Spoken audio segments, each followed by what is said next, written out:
नमस्कार दोस्तों, स्वागत है आपका हमारे चैनल पर।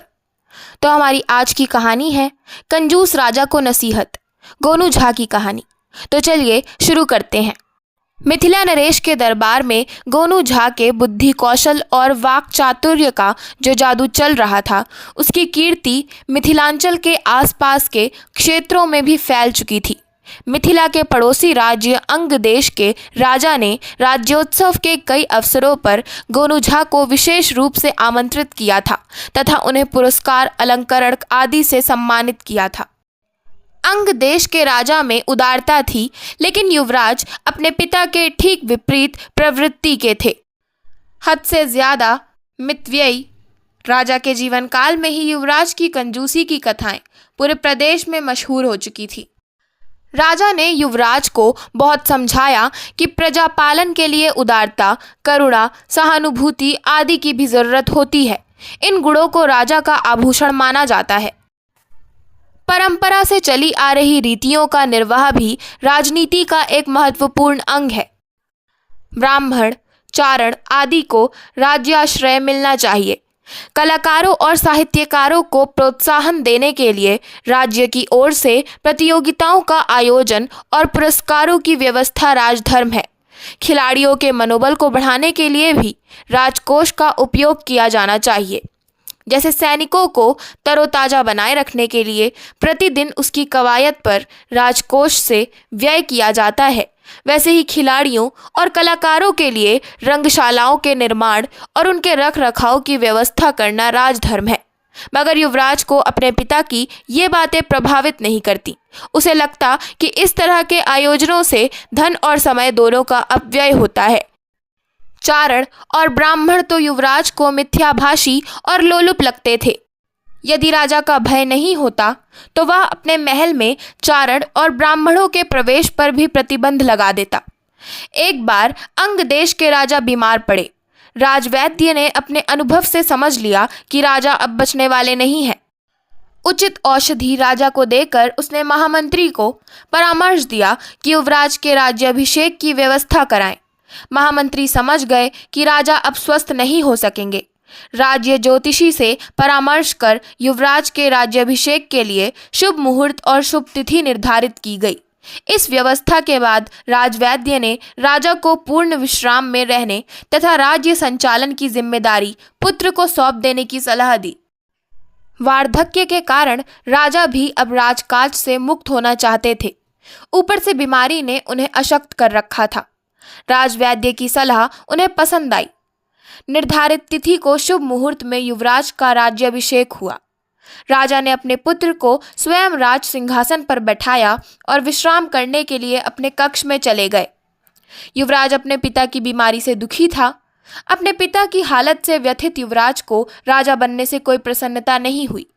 राज सिंहासन पर बैठे नए राजा के स्तुति गान के लिए चारण आए और नए राजा को आशीष देने ब्राह्मण, मगर राजा ने उनकी ओर कोई ध्यान नहीं दिया।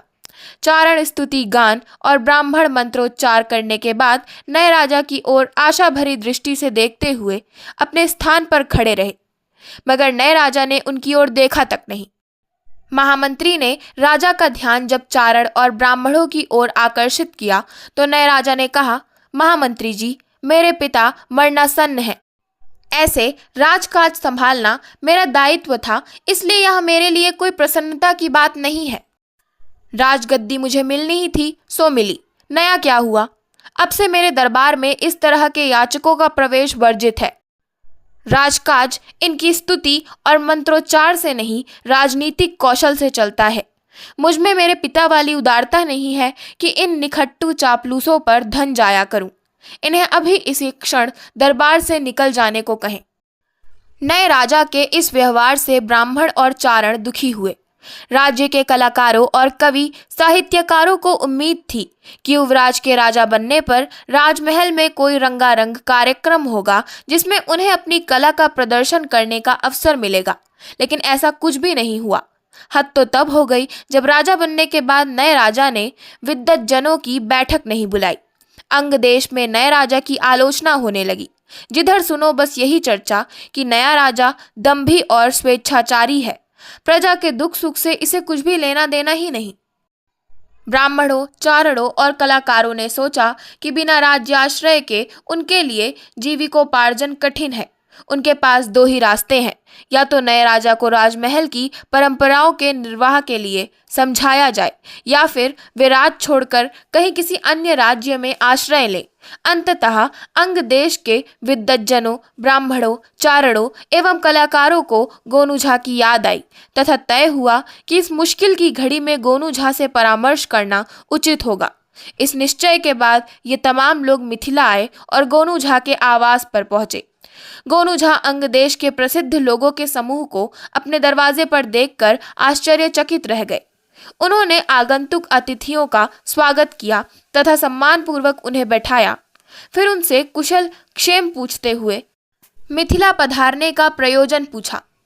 उन लोगों ने जब अंग देश के नए राजा के व्यवहार के बारे में गोनू झा को जानकारी दी, तब गोनू झा को भी लगा कि नए राजा के व्यवहार से पड़ोसी राज्य में असंतोष पैदा होगा और इसका प्रभाव मिथिलांचल पर भी पड़ेगा। गोनू झा को अंग देश के वृद्ध महाराज के रुग्ण होने के समाचार ने भी व्यथित किया और उन्होंने तय कर लिया कि वे इन लोगों के साथ अंग देश जाएंगे, नए राजा को राज्यानुकूल आचरण सिखाएंगे तथा वृद्ध महाराज का दर्शन कर उन्हें आरोग्य लाभ के लिए शुभकामनाएं देंगे। गोनू झा ने यह निर्णय इसलिए लिया कि अंग देश के विद्वज्जनों ने उनके पास आकर उनके प्रति आस्था जताई थी तथा मिथिलांचल की परंपरा रही है कि दरवाजे पर आए अतिथियों की क्षमता भर इच्छा पूर्ति का उपाय किया जाना चाहिए। गोनू झा के प्रति अंग देश के वृद्ध महाराज का स्नेह भाव प्रारंभ से ही बना हुआ था। प्रायः प्रत्येक राज्योत्सव में उन्होंने गोनू झा को अवश्य बुलाया था और उचित सम्मान व उपहार देकर उन्हें विदा किया था। वृद्ध महाराज के रुग्ण होने की सूचना पर गोनू झा उद्वेलित न होते तो कैसे। गोनू झा अंग देश के विद्वज्जनों के साथ चल दिए। रास्ते में उन्होंने नए राजा के आचरण व्यवहार आदि की पूरी जानकारी प्राप्त की। फिर उन्होंने उन लोगों को सलाह दी कि जब वे नए राजा से मिलने दरबार में जाएं तो कोई कुछ भी नहीं बोले, बस वे जैसा करें वैसे ही वे सब भी करते जाएं। लोगों ने उन्हें अपनी सहमति दे दी। गोनू झा ने दरबार में खबर भिजवाई कि मिथिला से गोनू झा आए हैं और वे अपने अंग देश के मित्रों के साथ नए राजा के दर्शन के लिए दरबार में उपस्थित होना चाहते हैं। नए राजा को जब सूचना मिली कि गोनू झा आए हैं तो उसने ससम्मान दरबार में बुलाने का निर्देश दिया।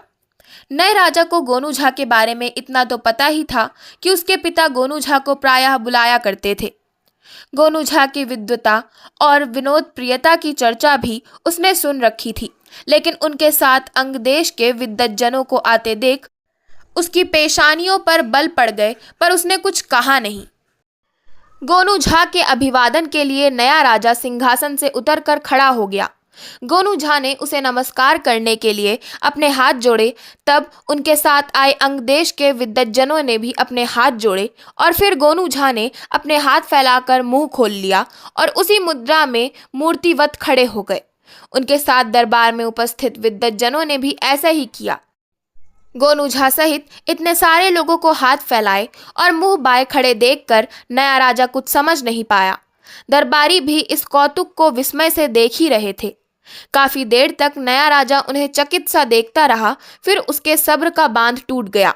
उसने विस्मित भाव से पूछा, क्या आप लोग मेरे राज्याभिषेक पर प्रसन्नता व्यक्त कर रहे हैं? गोनू झा ने केवल एक हाथ की उंगलियों को एक बार नचाया, फिर पूर्व की भांति ही मूर्तिवत हो गए। उनके साथ आए लोगों ने भी वैसा ही किया। दरबारी चकित थे और नया राजा कुछ भी समझ नहीं पा रहा था। उसने फिर गोनू झा से पूछा, क्या आप लोग वृद्ध महाराज के आरोग्य लाभ की कामना प्रकट कर रहे हैं? गोनू झा ने पूर्व की भांति ही एक हाथ की उंगलियों को नचाया और मुंह बाए अपनी पूर्व की मुद्रा में आ गए। इस तरह की विचित्र स्थिति की कल्पना न नए राजा ने कभी की थी और न उसके दरबारियों ने। अंततः नए राजा ने महामंत्री से धीरे से पूछा कि वह क्या करे। महामंत्री भी उलझन में थे कि पता नहीं गोनू झा क्या कहना चाह रहे हैं। फिर उन्होंने गोनू झा के साथ आए लोगों को देखा तो पाया कि ये लोग वृद्ध महाराज के राज में दरबार में विशेष सम्मान के अधिकारी थे। इनमें चारण और ब्राह्मण भी थे जिन्हें नए राजा ने कोई तरजीह नहीं दी थी। महामंत्री ने नए राजा से अपने अनुमान के आधार पर कहा, राजन, संभवतः ये लोग आपसे कुछ दान दक्षिणा की प्रत्याशा रखते प्रतीत होते हैं। इन्हें कुछ उपहार प्रदान करें और यथा योग्य आसन प्रदान करें तो संभवतः गोनू झा के यहाँ पधारने का प्रयोजन स्पष्ट हो पाए। नए राजा ने ऐसा ही किया। मिथिला से आए गोनू झा जैसे विद्वान ब्राह्मण का आदर करना नए राजा के राजनीतिक आवश्यकता के रूप में लिया था। उनके साथ आए लोगों को भी उसने इसी दृष्टि से सम्मानित किया। उचित आसन एवं उपहार मिलने के बाद गोनू झा ने सहज मुद्रा अपना ली। उनके साथ आए लोगों ने भी ऐसा ही किया।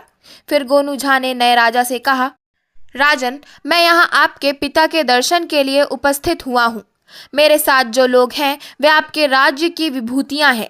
इनके मुंह से अमृत वचन निकला करते थे।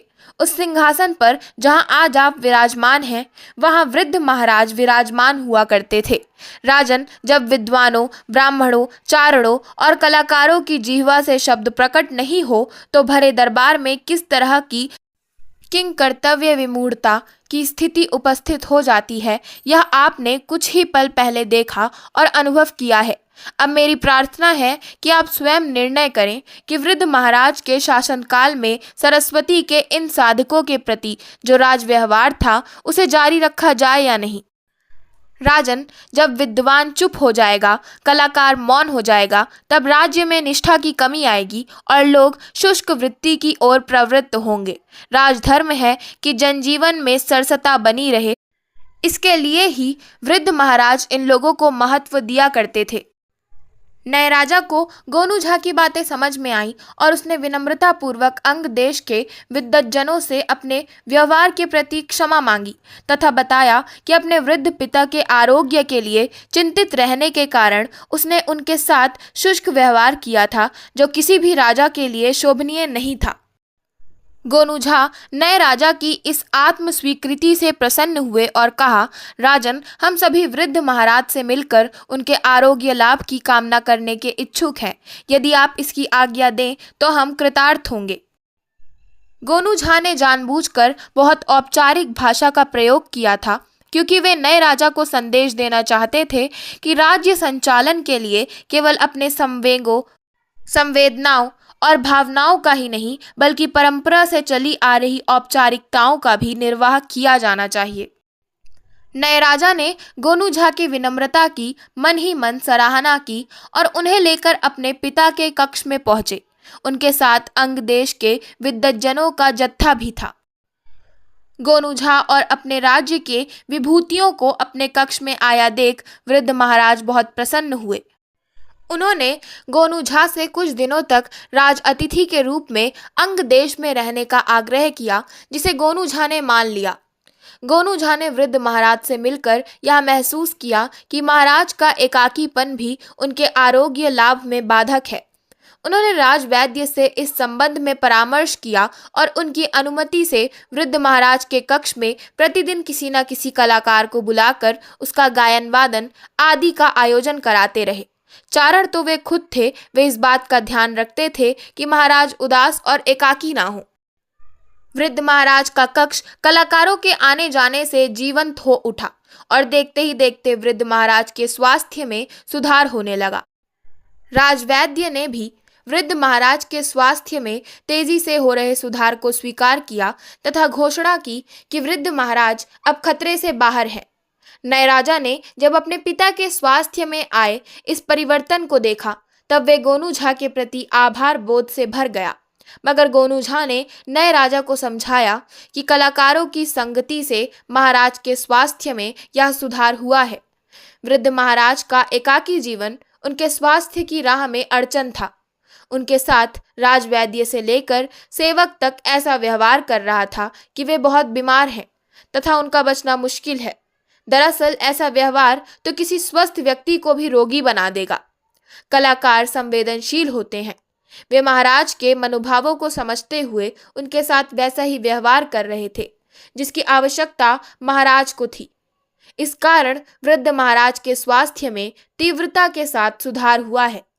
नए राजा को अब समझ में आया कि जिन्हें वे निखट्टू और याचक की संज्ञा दे रहे थे, उनकी उपयोगिता राज्य के लिए कितनी अहम थी।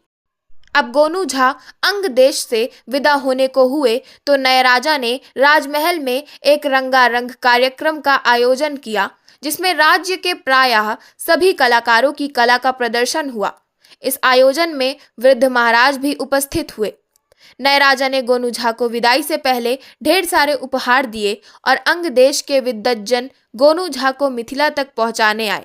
वे सभी गोनू झा के प्रति कृतज्ञता बोध से भरे हुए थे।